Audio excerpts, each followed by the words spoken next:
베이징에 있는 중국의 선택이라는 책의 저자이기도 한 이철 박사를 한 번 더 연결하겠습니다. 박사님. 네, 안녕하세요. 예. 인터뷰 들으셨겠습니다만 이게 요즘 그 중국 주요 IT 기업들 주가가 꽤 급락하는 원인 중에 하나라고 보여지기도 해서 중국 정부가 이들의 경영권을 가져가면 이제 이들이 그동안 보여줬던 여러분 안녕하세요. 이철입니다. 예전에 한번 소개해드린 바가 있는데요. 중국 인민대학의 샹송조 교수는 경제학자이면서 중국 경제의 여러 모순들을 듣는 사람들이 조마조마해야 할 정도로 역설화법으로 이야기하는 열혈 교수죠. 그래서 저는 그의 발언을 지난 2년간 가능한 한 많이 들어보려고 애를 쓰고 있었습니다. 샹송조 교수의 이야기는 중국 측 시각 그리고 서방 세계의 시각 모두에서 이해 가능하고 납득 가능하고 또 공감이 가능한 내용인데다가 인민들, 민초들의 삶을 걱정하고 마음을 쓰는 것이 느껴지기 때문에 저는 진심으로 인정하고 있습니다. 이 샹송조 교수가 발언하는 내용을 듣고 있노라면 야, 이 양반 이런 식으로 얘기를 해도 중국 당국이 내버려 둘라나? 무사할 수 있을까? 이런 걱정이 조금씩 들곤 했는데요. 이번 글을 쓰면서 팩트 체크를 해보니 과연 지금은 인민대학 교수 자리에 더 이상 재직하고 있지 않았습니다. 그리고 그 전에 중국 농업은행의 수석 이코노미스트로 있었기 때문에 농업은행의 자리도 가지고 있었던 것으로 알고 있는데요. 농업은행에서도 더 이상 재직하고 있지 않다고 나옵니다. 저는 그가 원해서 인민대학을 떠났을 거라는 생각은 들지 않고요. 또 이 상 교수에 대한 존중 내지는 존경을 표하고 싶은 마음이 있어서 저는 계속 쌍송조 교수라는 그런 호칭을 사용하고자 합니다. 저는 이 상 교수는 곡학아세하지 않는 선비라고 이렇게 생각을 하고 또 그렇기 때문에 그의 목소리에 더욱 귀를 기울이게 되었죠. 그렇지만 이 양반이 발표하는 내용은 종종 중국의 SNS상에서 곧바로 삭제가 되거나 봉쇄가 됐기 때문에 쉽게 접할 수가 없었습니다. 그러던 와중에 샹 교수가 목전의 경제 상황에 대해서 발언한 내용이 유튜브에 올라와서 이것을 보았고 또 깊은 공감을 하게 되었습니다. 중국어가 가능하신 분들은 꼭 한번 보셨으면 좋겠습니다. 아래 링크를 달아놓겠습니다. 중국어가 편하지 않으신 분들을 위해서 제가 이 샹 교수의 발언 내용을 중요 부분을 소개해 드리도록 하겠습니다.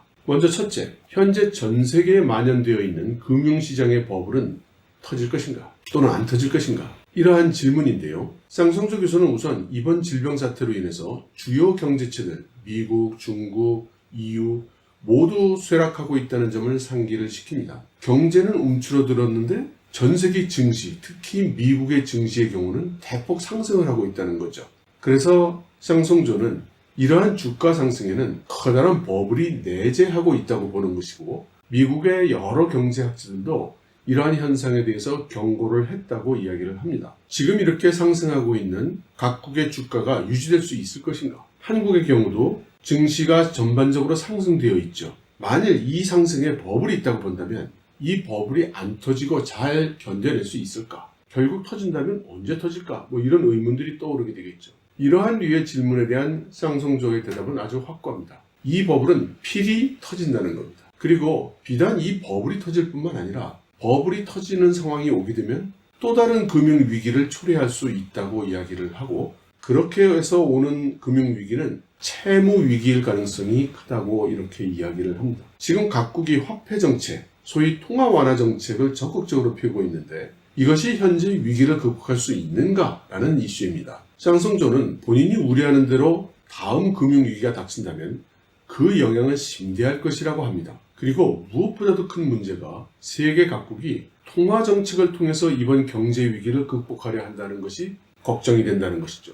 그는 이렇게 경제위기든 외부 위기가 오면 대부분의 국가들이 화폐를 찍어내서 통화량을 늘리고 차입률을 높이고 신용대출을 늘리는 이런 방법을 쓰는데 이게 문제라는 겁니다. 왜 국가들은 이런 방법을 동원하는가? 쌍송조의 결론은 아주 간단합니다. 그게 당국 입장에서는 제일 간편하고 쉬워서라는 겁니다. 즉 해야 하는 일을 하는 것이 아니라 할 수 있는 일을 한다는 것이었죠. 2008년 리만 사태 이후 금융위기나 금융리스크가 오면 세계 각국 정부는 모두 이런 식의 방법을 취해왔다는 것이죠.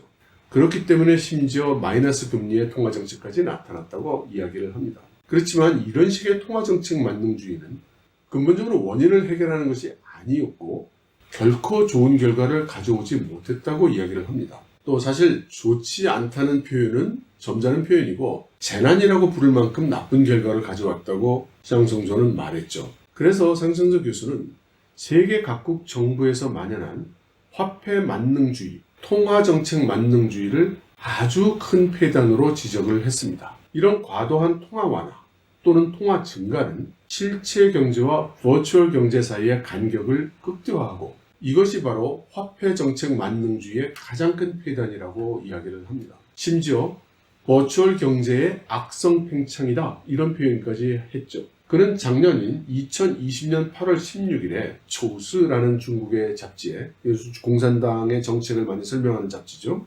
여기에 중국 은행보험감독위원회 꼬수칭 회장이 기고를 해서 중국의 금융 리스크 제1번이 은행 자산의 맹목적인 확장이다 이렇게 이야기를 했는데 꼬수칭이 이야기한 은행 자산의 맹목적인 확장이 무슨 말이냐면 그게 바로 버추얼 경제의 악성 팽창을 의미하는 것이라고 이야기를 합니다. 왜냐하면 이런 식의 버추얼 경제의 팽창이라는 것은 사실은 실체 경제에 있어서 무슨 노동 생산성의 증대를 가져오는 것도 아니고 실체 경제에 내재하는 증대를 가져오지도 않기 때문이라는 거죠. 실체 경제가 성장을 하지 않고 가치가 증대하지 않는데 어떻게 진정한 경제 성장이 있을 수 있냐는 겁니다. 이것이 바로 눈앞에 전 세계 경제 성장이 매우 낮은 근본적인 본질적인 이유라는 겁니다. 그래서 샹송조는 이제 고도 성장의 시대는 전 세계적으로 끝나는 것이 아닌가 싶은 생각이 든다면서 아마도 앞으로는 저성장이 보편화되는 그런 세상이 될 것 같다고 합니다. 심지어 쇠퇴나 마이너스 성장이 상당 기간 올지도 모른다는 것입니다. 이렇게 실체 경제와 버추얼 경제 간의 심각한 균형 상실이 첫 번째 문제라면 두 번째 문제는 이 균형 상실이 신용대출의 분배 구조에 심각한 균형 상실을 가져올 것이라고 합니다. 각국 정부가 이렇게 한없이 무한정 공급하고 있는 돈이 어디로 가느냐라는 그런 질문인 것입니다. 이 돈이 보통 사람들의 호주머니에 공평하게 분배돼서 보통 사람들의 재산으로 형성이 되고 있느냐라는 겁니다. 샹송조는 이 돈이 흘러가는 구조는 역시 엄중하게 양극화된 모습을 보인다고 합니다. 그리고 이것은 당연히 엄중한 균형 상실을 의미하는 것이죠. 결국은 이렇게 풀어준 돈이 모두 큰 조직, 큰 기업, 자본가들에게 가기 때문이죠. 그래서 이렇게 실체 경제와 버추얼 경제의 균형 상실, 두 번째로 신용대출 분배 구조의 균형 상실, 세 번째로 이어지는 것이 바로 실질 소득의 분배 및 부의 엄중한 균형 상실입니다. 미국의 경우 상위 26사람의 재산을 합쳐보면 미국 전 국민의 재산의 절반을 넘는다고 하네요.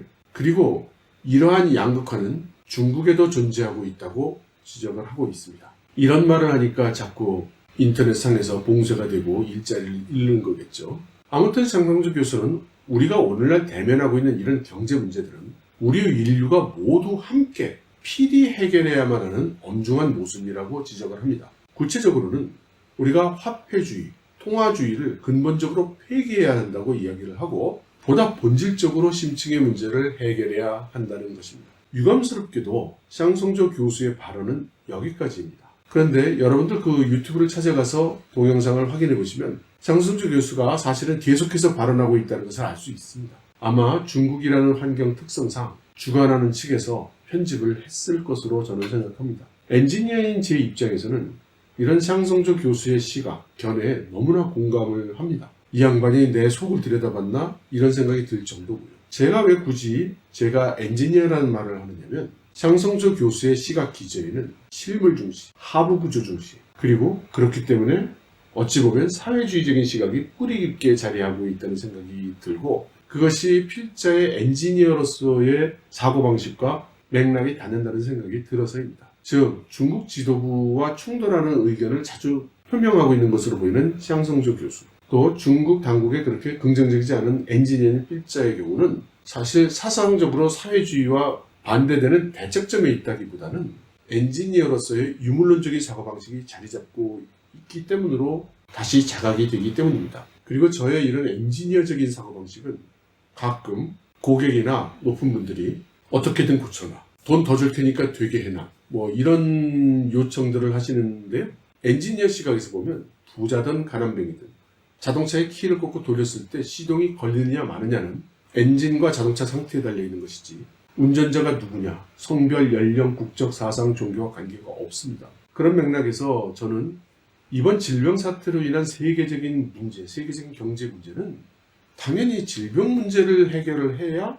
해결이 된다고 생각을 합니다. 우리나라든 중국이든 자본주의든 사회주의든 문제가 발생하고 또 그 문제가 클수록 권력과 금력을 가진 사람들은 그 상황을 자기 자신들에게 유리하게 왜곡해서 적용하려는 경향이 있다고 생각합니다. 그간 백신에 투자를 해온 빌 게이츠가 막 신나서 돌아다니고 금융계에 있는 사람들은 정부 보고 돈 풀라고 난리죠. 그리고 자본가들이나 대기업들은 이 기회를 이용해서 또 한몫 보기 위해 애를 씁니다.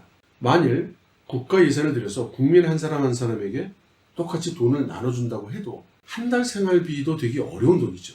그리고 국민들은 그 돈을 받아 소비를 해야 되는데 이 소비한 돈은 돌고 돌아서 다시 자본의 주머니로 돌아가죠. 이 구조를 제대로 통제하지 못하면 우리 민초들의 삶은 고단한 쳇바퀴를 돌 뿐이라는 생각이 드는 것입니다. 게다가 이런 문제는 저뿐만 아니라 저의 자손 대대의 문제이기도 하죠. 단지 최근에 개미들의 집단 행동이 대기업 또는 금융기업을 격퇴하는 일이 한국에서도 발생을 하고 미국에도 발생을 했죠.